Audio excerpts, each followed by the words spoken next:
사랑하는 하나님, 오늘 우리가 느헤미야 6장과 7장의 말씀을 통해 하나님께서 우리에게 허락하신 풍성한 은혜를 발견하게 하시고 우리의 삶에 하나님의 은혜와 예수 그리스도의 향기가 누군가에게 전달될 수 있는 삶을 살 수 있도록 우리의 믿음과 우리의 삶을 붙들어 주십시오.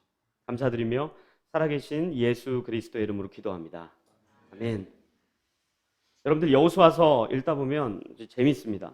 왜냐하면 하나의 이야기로 기록되어 있기 때문에 읽다 보면 이스라엘 백성들이 누구를 만나고 어디로 향하고 어떻게 그 가나안에서의 삶을 시작하게 되었는지 굉장히 잘 발견할 수 있는 것이 이 여호수아서 본문입니다.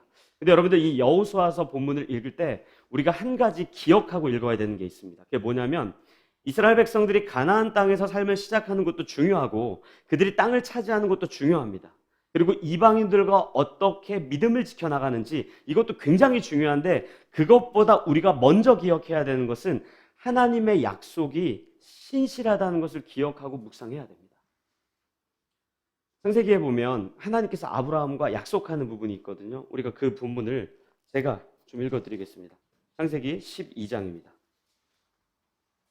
창세기 12장 1절부터 3절까지 제가 읽어드리겠습니다. 우리 너무 잘 아는 본문이에요. 여호와께서 아브라함에게 이르시되 너는 너의 고향과 친척과 아버지의 집을 떠나 내가 내게 보여줄 땅으로 가라. 내가 너로 큰 민족을 이루고 내게 복을 주어 내 이름을 창대하게 하리니 너는 복이 될지라. 너를 축복하는 자에게는 내가 복을 내리고 너를 저주하는 자에게는 내가 저주하리니 땅의 모든 족속이 너로 말미암아 복을 얻을 것이라 하신지라. 아멘. 하나님께서 이 약속을 아브라함한테 하시거든요. 근데 아브라함으로부터 여호수아까지 굉장히 많은 시간이 흘렀습니다. 아마 누군가는 그렇게 얘기했을지 몰라요. 그 약속 너무 더딘 거 아니야? 그 약속 진짜 안 이루어지는 거 아니야? 너무 답답한데? 분명히 가나안 약속의 땅에 들어간다라고 이야기했고 하나님께서 우리가 좋아하는 단어죠. 너는 복이 될 거다. 너에게 복을 줄 것이다. 내 민족을 크게 할 것이고 내 이름을 유명하게 할 것이다. 이런 약속을 여기에 두셨는데 이스라엘 백성들이 애굽 땅에서 노예 생활을 할 때 그리고 광야 생활을 할 때 아마 굉장히 답답했을 거라고요. 근데 여호수아 1장에 들어가서 그 본문이 성취되는 것을 우리가 확인할 때 우리는 하나님의 약속이 신실하구나. 그분의 말씀은 땅에 떨어지지 않는구나. 그분께서는 반드시 당신께서 말씀하신 그것을 이루시는구나 라는 위로를 우리에게 전하고 있는 것이 여호수아 본문이에요. 그래서 여러분들 여호수아서 1장, 2장 그리고 24장까지 긴 내용을 읽을 때 이스라엘 백성들이 막 여리고를 무너뜨리고 이런 것도 중요하지만 하나님의 약속이 성취되는 것 그것이 우리에게 큰 위로가 돼야 됩니다. 근데 여러분들 이 창세기 12장을 보면 하나님께서 아브라함에게 뭐라 그래요? 내가 너로 큰 민족을 이룰 것이고 내가 약속의 땅으로 너를 인도할 것이고 그리고 너에게 복을 줄 것이라. 근데 그것으로 그치지 않고 3절에 뒷부분에 이렇게 나와요. 땅의 모든 족속이 너로 말미암아 복을 얻을 것이다. 그래서 여호수아 1장과 2장에는요. 그 성취되는 내용이 기록되어 있어요. 그게 뭔지 아십니까? 라합이라고 하는 이방 여인이 하나님에 대한 신앙 고백을 하는 게 나와요. 우리가 그 부분도 한번 좀 보겠습니다. 여호수아서 2장입니다. 여호수아서 2장 8절부터 10절까지 제가 읽어드리겠습니다. 들어보십시오. 또 그들이 눕기 전에 라합이 지붕에 올라가서 그들에게 이르러 말하되 여호와께서 이 땅을 너희에게 주신 줄을 내가 아노라.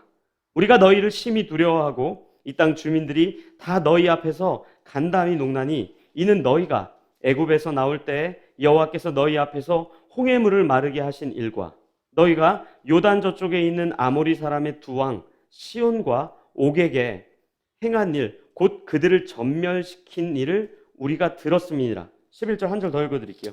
우리가 듣자 곧 마음이 녹았고 너희로 말미암아 사람이 정신을 잃었나니 너희의 하나님 여호와는 위로는 하늘에서도 아래로는 땅에서도 하나님이시니라. 아멘. 이 고백을 이방 여인이었던 라합이 고백하거든요.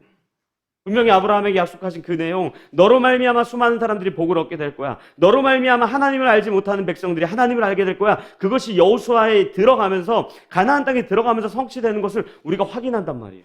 굉장히 감격스러운 본문이죠. 왜요? 라합 이스라엘 사람 아니거든요. 하나님을 경외하는 사람 아니거든요.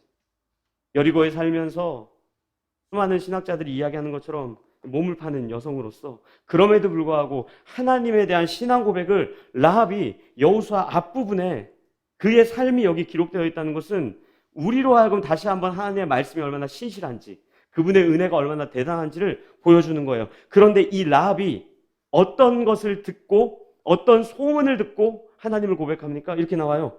홍해물을 마르게 하신 사건과 아모리 사람 두 왕 시온과 옥, 이 전쟁에서 이기게 하신 하나님, 이 하나님에 대한 소문을 익히 들었던 겁니다. 굉장한 사건이죠. 홍해바다가 갈라지고 전쟁에서 승리하고. 사실 여러분들 여기에 라합이 고백한 이 내용 말고도 성경은 신구약을 막론하고 하나님에 대한 기적이 굉장히 많이 기록되어 있습니다. 여러분들 말씀으로 하나님이 이 세상을 창조하신 거 어떻게 이해하실 거예요? 홍해가 갈라지는 거 말이 된다고 생각하십니까? 요단강이 갈라지고 이스라엘 백성들이 바다와 강을 건너고, 또 솔직히 얘기해서 조금 했던 다윗이 골리앗을 무너뜨리는 사건, 그 기적 아닙니까? 앞으로 여호수아 뒷부분에 나오긴 하겠지만 여리고가 무너지는 것 큰 기적 아닙니까? 광야 땅에서 자기 편 하나도 없이 그저 끼니만 근근히 만나와 메추라기 먹어가면서 끼니만 근근히 여기던 그들이 어떻게 그때 당시 그 땅 주인이었던 아모리의 왕들을 이길 수가 있었겠어요? 그뿐입니까? 하늘에서 내리는 만나와 메추라기는 거저내립니까? 반석에서 물이 나는 사건 어떻게 설명하실 거예요? 또 여러분들 신약 성경을 보면요, 기적 굉장히 많아요.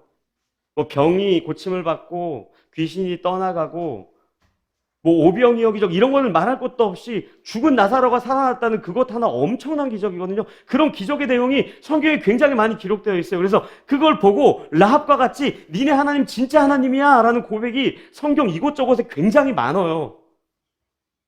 우리의 인생에 이런 일이 없죠. 우리 삶 속에 이와 같은 내용이 일어나지 않죠. 분명히 홍해도 갈라졌고 여리고도 무너졌고 요단도 갈라졌고 죽은 자가 살아났는데 왜 우리 인생 속에는 이와 같은 일이 일어나지 않는가? 왜 우리 삶 속엔 기적이 없는가? 그런 질문에 대해서 어쩌면 오늘 느헤미야 이 6장과 7장은 우리에게 큰 위로를 줍니다. 여러분들 6장 15절 제가 읽어드리겠습니다. 들어보십시오. 성벽 역사가 52일 만에 엘룰월 25일에 끝남에. 아멘. 52일 만에 성벽 공사가 끝납니다. 여기에 어떤 특별한 하나님의 기적이 기록되어 있습니까? 굉장히 이 느헤미야 저자는 그냥 담담하게 평서문으로 그냥 글 쓰고 있는 거예요. 성벽 공사 끝.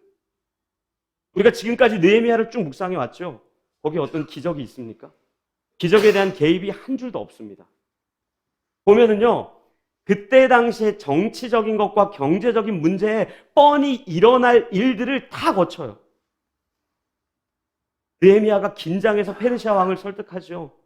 그리고 예루살렘에 돌아왔는데 이스라엘 백성들 성벽 공사에 관심이 없어요.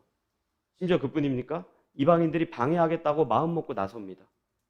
조롱하고 비난하고 회유하고 느헤미야 죽이겠다고 암살 계획을 시도하고, 그런 일들 가운데 그냥 52일 만에 성벽 공사가 재건이 된 거예요. 만약에요, 여러분들 이거 느헤미야 성벽 공사 하나님의 기적을 기록하려면 저 같으면 이렇게 기록했을 것 같아요.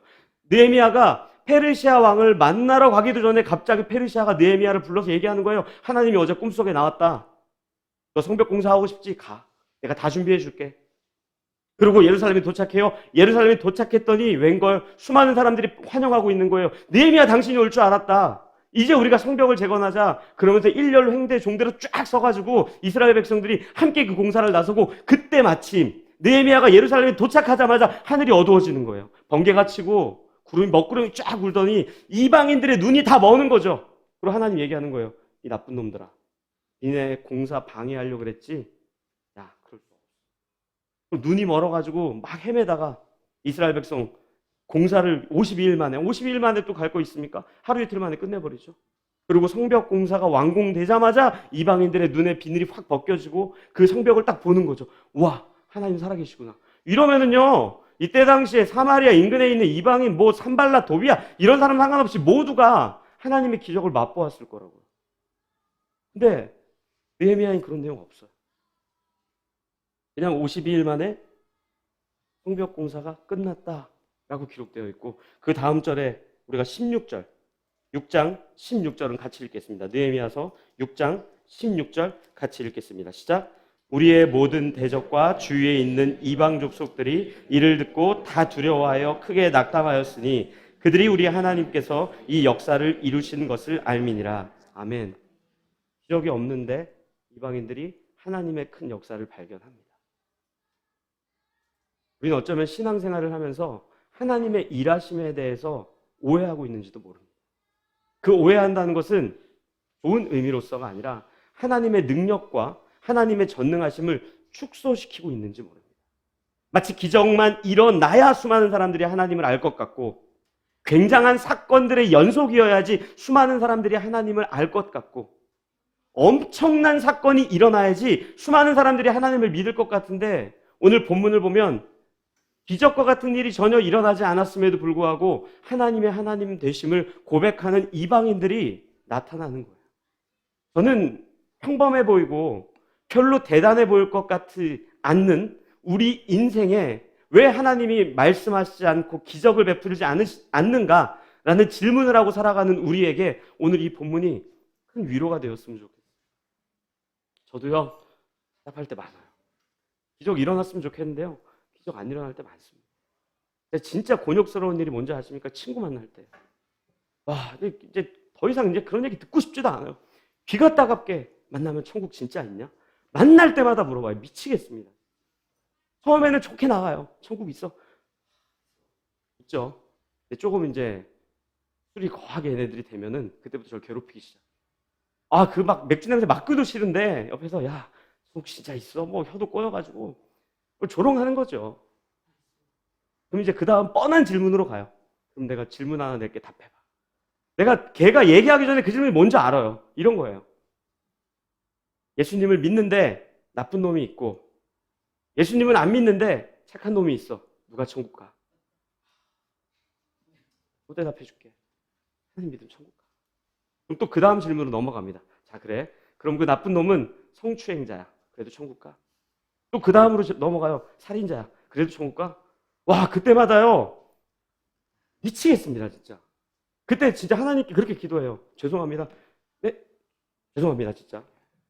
주님, 이 새끼 머리 끌고 홍해는 없으니까 한강 갈 테니까 좀 갈라주세요. 그리고 그 한강 앞에서 내가 자 봐, 갈라질 거야. 그리고 내가 거길 건너고 나면 얘가 술이 번쩍 깰 거 아니에요. 그러면 그때 얘 건너는 거죠. 그때 애국 백성들이 막 수장된 것처럼 물이 그냥 확 덮쳐서 꼴딱꼴딱 넘어갈 때 내가 이제 머리통 잡고 꺼내서 야 새끼야 있지 하나님 이러면 믿을 거 아니에요. 제가 그 기도 합니다. 미치겠으니까. 그 기도 진짜예요. 안 믿겠습니까? 근데 우리 인생에 그런 일이 안 일어나요. 억울하죠. 미치겠죠. 변증하고 싶은데 하나님 살아계심을 증명하고 싶은데 이게 안 되는 거예요. 근데 우리가 평범하게 살고 있는 삶의 자리에서 묵묵하게 그리스도인답게 사는 그 자리에서 수많은 사람들에게 우리의 삶을 통해 하나님에 대한 복음이 전달되고 있음을 여러분들 반드시 기억하셔야 돼요.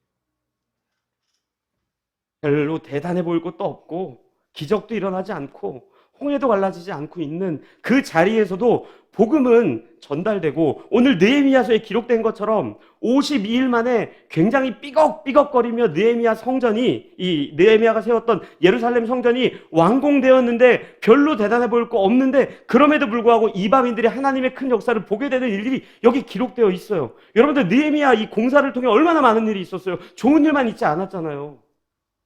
예루살렘에서 이스라엘 백성들이 모여서 성벽을 재건하려고 했는데 재건이 힘드니까 서로 다투지 않았습니까? 싸우지 않았습니까? 서로에게 서운하다는 이야기 하지 않았습니까? 경제적으로도 어려워지고 세금 낼 돈도 없고 성벽 재건하자니 노동력도 점점 고갈되어 가고 그런 상황에서 있는 자와 없는 자의 형편이 나뉘어지며 있는 자는 가난한 자를 돕고 베풀고 나누는 것이 아니라 오히려 그들에게 고금리 이자를 부과하고 그들이 소유하고 있던 땅을 싼 값에 사가지고 그들의 땅을 빼앗고 그것도 모자라 그들의 자녀들을 종으로 팔아버리는 사건이 여기 기록되어 있어요. 형편없죠. 그런데 그럼에도 불구하고 그 일들을 보고 하나님의 복음이 전달되고 있는 거예요. 우리에게 맡겨진 우리의 인생에 기적이 찾아오지 않고 하나님의 은혜가 없는 것이 절대 아니에요.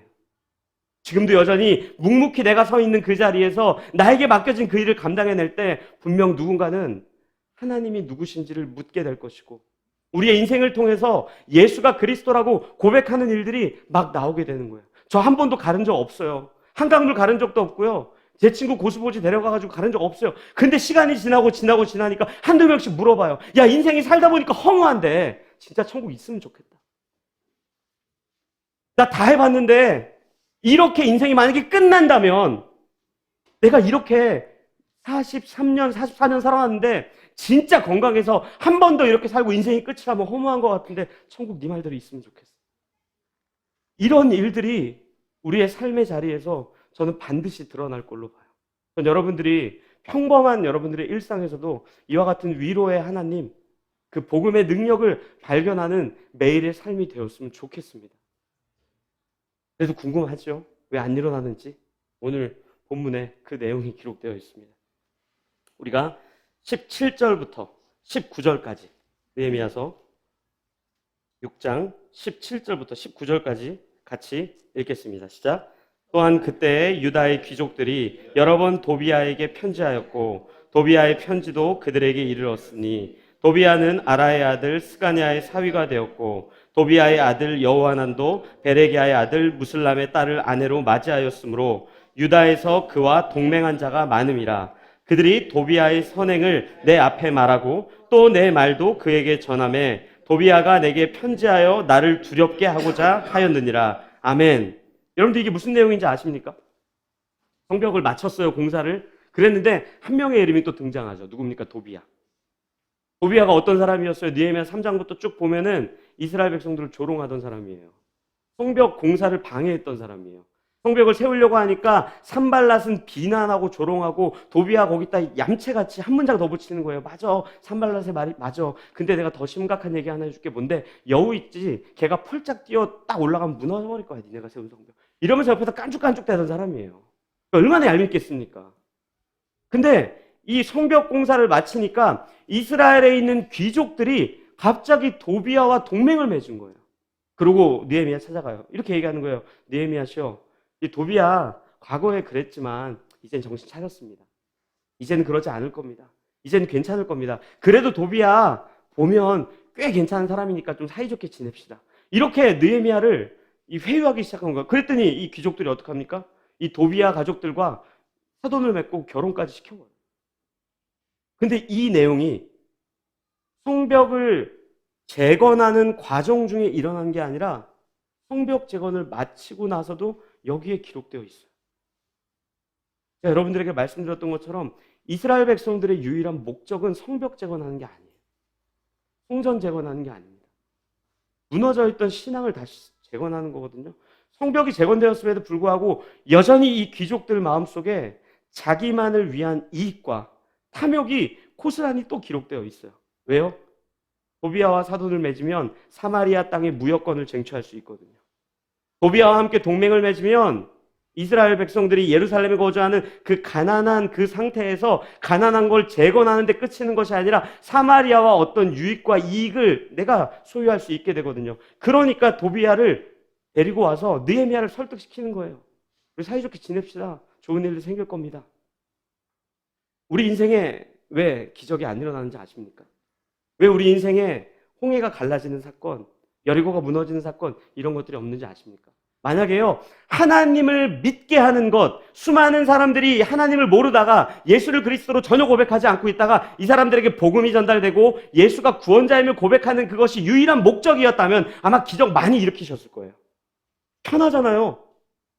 그냥 레이저 한 방 뿅 쏘면 딱 믿고 우리 다 같이 지팡이 하나씩 들고 모세처럼 한강 가는 거죠. 안 믿는 사람 줄 서. 잘 봐. 짠, 쫙, 쫙. 이러면 다 믿겠죠. 근데 왜 그런 일들이 안 일어납니까? 왜 우리 인생에 기적이 전혀 없습니까? 하나님께서 하시고자 하는 일은 수많은 사람들에게 복음을 전하고 생명을 전달하는 것뿐만 아니라 여전히 예수를 그리스도로 고백했음에도 불구하고 죄인된 우리의 성정을 거룩하고 성숙하게 빚어가는 것까지 함께 그 인생에 담겨있기 때문에 그래요. 만약에요, 제가 친구 머리 잡고 한강 가서 갈랐죠? 지금처럼 조금은 괜찮게 못 살았을 거예요. 소문나지 않았겠습니까? 야, 최호준 목사 한강 갈랐어. 바로 명함 만들죠. 명패 만들고 줄을 서시오. 입장료 받고 나를 만나려면. 유튜브도 만들겠죠. 영상 만들면서 딱, 자, 홍해를 어떻게 갈랐냐 하면 to be continued. 그 다음 뭐 결제해야 볼 수 있고. 제 진짜 얘기일 거예요. 자랑할 게 생기잖아요. 교만한 자리에 서지 않겠습니까? 누가복음 10장을 보면요. 예수님께서 제자들을 파송시키세요. 야, 너희들 가서 복음 전해. 그랬더니 이 제자들이 진짜 복음을 전하고 돌아옵니다. 근데 복음을 전하고 돌아올 때 제자들이 큰 소리로 이렇게 외쳐요. 누가복음 10장 17절부터 20절까지 제가 읽어드리겠습니다. 들어보십시오. 누가복음 10장 17절부터 20절입니다. 70인이 기뻐하며 돌아와 이르되 주여 주의 이름이면 귀신들도 우리에게 항복하더이다. 예수께서 이르시되 사탄이 하늘로부터 번개같이 떨어지는 것을 내가 보았노라. 내가 너희에게 뱀과 전갈을 밟으며 원수의 모든 능력을 제어할 권능을 주었으니 너희가 해칠 자가 결코 없느니라. 그러나 귀신들이 너희에게 항복하는 것으로 기뻐하지 말고 너희 이름이 하늘에 기록된 것으로 기뻐하라 하시니라. 아멘. 예수님이 제자들을 왜 파송시키십니까? 이 땅에서 우리를 왜 살게 하십니까? 기적을 베풀려고 우리를 보내지 않았어요. 예수님이 이 마지막 문장에 이야기했던 것처럼 너희들의 이름이 천국에 기록되어 있는 그 생명을 소유한 것, 그것이야말로 내가 너희들에게 준 권세이고 권능이고 너희들의 역할이다라고 이야기하는데 제자들은 그런 거에 관심이 없는 거예요. 그냥 가가지고 귀신들 굴복시키고 기적을 만들어내고 마술사들이 하는 행위를 하는 걸 통해서 나 훌륭하지, 나 대단하지, 너희들 이제부터 나 존경해야 돼. 거기에 완전히 빠져있는 제자들을 징계하시는 내용이 오늘 이 내용 아닙니까? 이게 여기만 기록되어 있지 않아요. 마태복음에도 기록되어 있어요. 마태복음 17장 14절부터 읽어드리겠습니다. 여러분들 잘 아는 내용이에요. 들어보십시오. 그들이 무리에게 이르매 한 사람이 예수께 와서 꿇어 엎드려 이르되 주여 내 아들을 불쌍히 여기소서. 그가 간질로 심히 고생하여 자주 불에도 넘어지며 물에도 넘어지는지라. 내가 주의 제자들에게 데리고 왔으나 능히 고치지 못하더이다. 예수께 대답하여 이르시되 믿음이 없고 패역한 세대여 내가 얼마나 너희와 함께 있으며 얼마나 너희에게 참으리요 그를 이리로 데려오라 하시니라. 아멘. 예수님께서 제자들을 왜 꾸짖으십니까? 왜 패역한 세대요 이렇게 이야기합니까? 여러분들 이 패역한 세대라고 하는 표현은 정확하게 이야기하면 잘못된 믿음, 그릇된 믿음이란 뜻이에요. 왜요?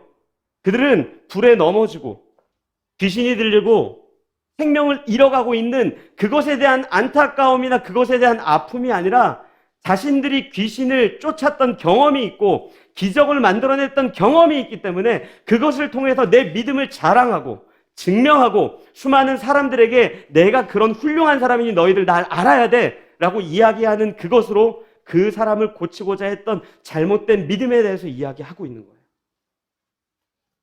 한강물이 갈라지고 라이프교회가 지금 이곳에서 예배드리고 있는데 예배 공간이 부족해서 점점점 예배 공간도 많아져야 되고 막 그런 상황 속에서 제 친구 손잡고 하루에 한 바퀴씩 마지막 날 7바퀴 돌고 한 층이 막 쭉 더 생기고 그러면요 수많은 사람들 우리 교회로 몰려올 거예요. 제 친구 바로 예수 믿을 겁니다. 라이프교회 등록하겠죠. 이제 신앙은 잘하자. 제 믿음은 교만해질 겁니다. 그 자리에서 나의 자랑과 나의 유익과 내 능력이 하나님이 주신 복이라 이야기하며 그 능력과 그 은혜가 드러나지 않는 사람과 나를 비교하고 그 사람보다 내 믿음이 훨씬 더 훌륭하다라고 하는 정죄 안에 빠져서 수많은 사람들을 힘들고 어렵게 하게 됩니다. 우리 인생 속에 기적과 같은 일이 일어나지 않더라도 여러분들 큰 위로를 얻으십시오. 우리가 예수 그리스도의 사랑 안에 있다는 증거는 이 허탄하고 무정한 시대에 여전히 힘들고 어렵고 팍팍한 현실 속에서도 예수를 그리스도라고 고백할 수 있는 믿음이고 또한 우리가 예수 그리스도의 사랑 안에 있다는 증거는 예전에는 죄로 생각하지 않았던 것들을 이제는 죄로 생각하고 조금씩 우리의 신앙이 성장하는 그 자리에 우리의 인생이 있다는 그것이야말로 진짜 주님이 우리를 사랑한다는 거예요. 제가 참 좋아하는 존 오웬이라고 하는 신학자가 그 내용을 굉장히 멋지게 설명해요. 신자 안에는 여전히 예수를 그리스도라고 고백함에도 불구하고 내재되어 있는 죄가 있습니다. 그런데 그 죄를 심각하게 깨닫고 애통해하고 슬퍼하고 고통스러워하는 그것 성령 충만의 증거입니다. 기적이 성령 충만의 증거가 아니에요. 우리의 못난 모습을 깨닫고 인지하며 하나님의 은혜를 구하는 그 태도야말로 진심으로 성도의 모습이고 아름다운 교회의 모습이라는 것 여러분들 기억하십시오. 그래서 우리 인생이 평범하고 그저 그래 보여도 수많은 사람들이 우리를 통해 하나님을 알아가고 있음을 여러분들 기억하며 위로를 얻으십시오. 오늘 이 느헤미야서 6장 끝나고 7장 1절부터 4절까지 그 내용, 그 평범한 내용이 그냥 기록되어 있어요. 이 평범한 내용이 전 우리에게 오늘 도전이 되었으면 좋겠습니다. 들어보십시오. 제가 1절부터 4절까지 읽어드리겠습니다. 성벽이 건축됨에 문짝을 달고 문지기와 노래하는 자들과 레위 사람들을 세운 후에 내 아우 하나니와 영문의 관원 하나냐가 함께 예루살렘을 다스리게 하였는데 하나냐는 충성스러운 사람이요 하나님을 경외함이 무리 중에서 뛰어난 자라. 내가 그들에게 이르기를 해가 높이 뜨기 전에는 예루살렘 성문을 열지 말고 아직 파수할 때 곧 문을 닫고 빗장을 지르며 또 예루살렘 주민이 각각 자기가 지키는 곳에서 파수하되 자기 집 맞은편을 지키게 하라 하였노니 그 성읍은 광대하고 그 주민은 적으며 가옥은 미처 건축하지 못하였음이니라. 아멘. 별 중요한 내용 없죠? 레위인과 성문 맡은 사람은 성문 앞에 서고 레위인은 마땅히 해야 될 일을 하고 관원들은 마땅히 공무원의 역할을 하고 자기 집 잘 지키고 근데 한 문장에 딱 더 들어있죠. 자기 집 맞은편도 너희들이 여유가 생기면 돌아봐. 대단한 거 있습니까?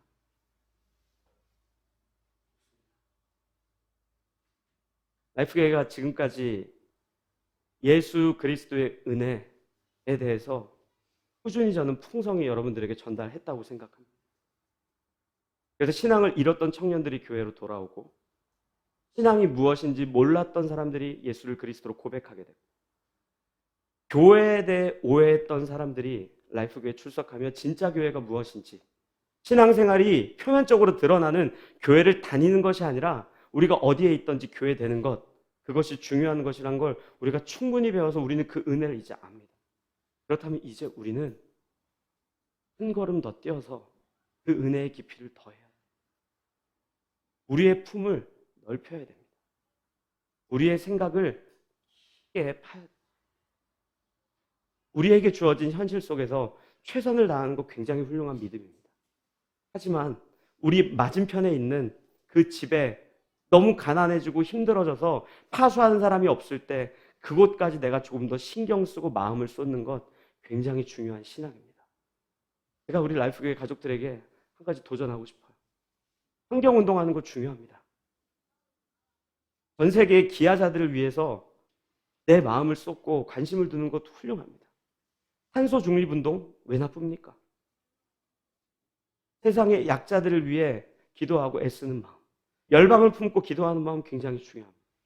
그런데 그것보다 먼저 내 옆자리에 앉아있는 사람의 손을 꼭 잡아주십시오. 내 앞자리에 있는 그 사람의 위로와 격려가 되어주십시오. 우리가 속한 직장과 가정과 속한 라이프교회 공동체에 있는 사람을 더 따뜻하게 배려하고 위로하며 격려하는 교회 되십시오. 그때 오늘 이 성벽 재건 완공한 이후에 수많은 사람들이 하나님의 큰 역사를 보았던 것처럼 평범하지만 우리가 지금 할 수 있는 그 일을 위해 최선을 다했을 때 그때에도 하나님의 역사가 충만하게 저는 드러날 걸로 봅니다. 김지훈 선교사님 ISF 함께 하실 분 있으면 동참해 주십시오. 우리가 할 수 있는 선교예요. 우리가 할 수 있는 이웃사랑이 뭡니까? 아까 제가 이렇게 설명드렸더니 바로 옆자리에 있는 사람 손을 꾹 잡고 이렇게 격려하는 거 봤는데 그거예요. 그게 사랑이죠. 내 옆자리에 있는 사람도 내가 사랑하지 못하는데 얼굴도 모르는 기아자들을 위해 무슨 사랑을 하겠습니까? 무슨 우물을 팝니까? 무슨 환경운동을 합니까? 앞자리와 옆자리, 그리고 내 뒷자리, 대각선자리 이런 사람들이 우리 개개인의 인생 때문에 따뜻해지는 한 해가 라이프교회에서 충만하게 좀 드러났으면 좋겠어요. 그렇게 같이 좀 기도했으면 좋겠어요. 우리 첫 번째 기도할 때 이렇게 기도했으면 좋겠어요. 주님, 지금 나에게 주어진 자리, 그 자리에서 내가 신실하게 하나님을 믿고 의지하며 기적이 일어나지 않더라도 내가 최선을 다하며 살아가게 해달라고 첫 번째 기도했으면 좋겠고요. 두 번째는 내가 조금 더 눈을 들고 마음의 품을 넓히고 내 마음의 지경을 넓혀 우리 주위에 있는 사람들을 더 사랑으로 따뜻하게 맞아주며 격려하며 위로하며 사랑할 수 있는 성도 되게 해달라고 이 두 가지 기도 제목을 가지고 같이 기도하도록 하겠습니다. 기도하시겠습니다. 사랑하는 하나님 아버지, 우리 인생 속에 찾아온 아버지 평범한 인생